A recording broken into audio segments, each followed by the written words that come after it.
बहुत बहुत खुशी महसूस हो रही है to be a part of season 3 of such a lovely property big junior RJ. और सबसे पहले मैं ये कहना चाहती हूँ, जो सबसे पहले आता है डाबर हनीटस प्रेजेंट्स, ये भी बहुत अच्छा फिट है क्योंकि मुझे भी ना बहुत बात करना होता है अपने काम के लिए, और कई बार डाबर हनीटस से save the day for me, मेरे थ्रोट को सूद किया है। This is a great fit for a property like this. As far as the property is concerned, मैं खुद एक माँ हूँ और मैं अपने बेटे को बहुत इंकरेज करती हूँ to try new things, to do different things. और ये जो हंट है, ये जो आरजे हंट है, बिल्कुल अलग है। हमने सिंगिंग, डांसिंग, एक्टिंग शोज़ भी देखे हैं, रियलिटी शोज़ देखे हैं। यहाँ पे ये बच्चों को इनकरेज किया जा रहा है to try something new, a new career option which is RJing. और इसमें बच्चों को स्पॉन्टेनियस होना होता है, उनको कॉन्फिडेंट होना होता है, and they should be be able to think on their feet. These are all qualities जो हम ढूंढ रहे हैं, और जिन बच्चों में वो पोटेंशियल है, उस पोटेंशियल को होन करके आगे जाकर ये तो एक अच्छी बात है। This is something that these are qualities that every kid should have. तो इन क्वालिटीज़ को एक तो हम ढूंढ रहे हैं और आगे जाकर इनको होन करेंगे।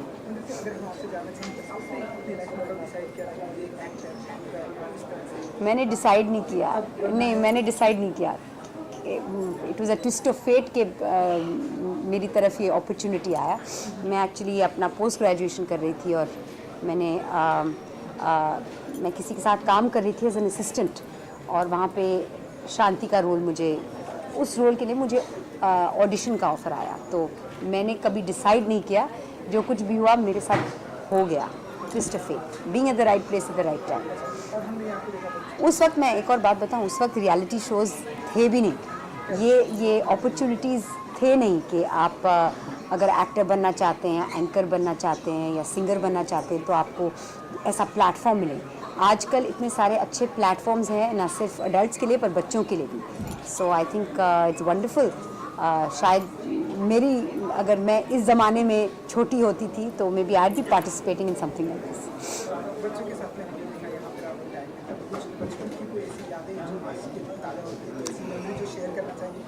मैं इतना ज़रूर कहूँगी, मैं इतनी कॉन्फिडेंट नहीं थी जितने कि आज ये बच्चे जो स्टेज पर माइक लेकर मीडिया के सामने बात कर रहे थे, शायद मुझ में उतनी कॉन्फिडेंस एज अ किड नहीं थी।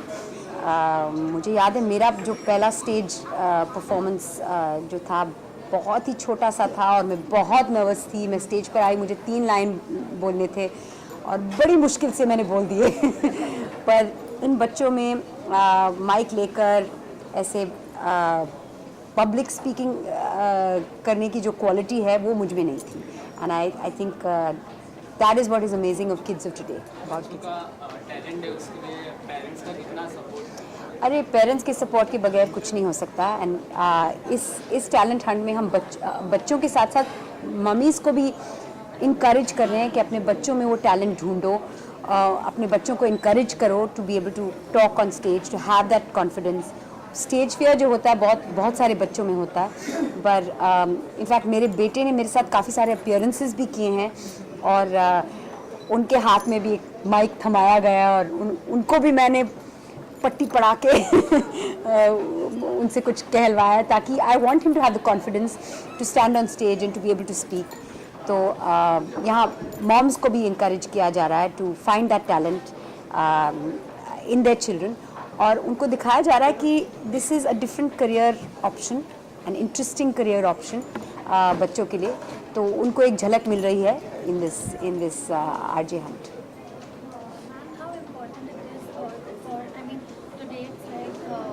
Kids are more into internet surfing and stuff. So how important it is as a parent to see that your kids are participating in extracurricular? I can speak for myself. I participate in every kind of extracurricular activity as a school-going kid and in my college days. तो मैं अपने बेटे को बहुत encourage करती हूँ। जी हाँ, आजकल इलेक्ट्रॉनिक एज है जहाँ पे बच्चे वीडियो गेम्स खेलते हैं, टैबलेट्स पर खेलते हैं।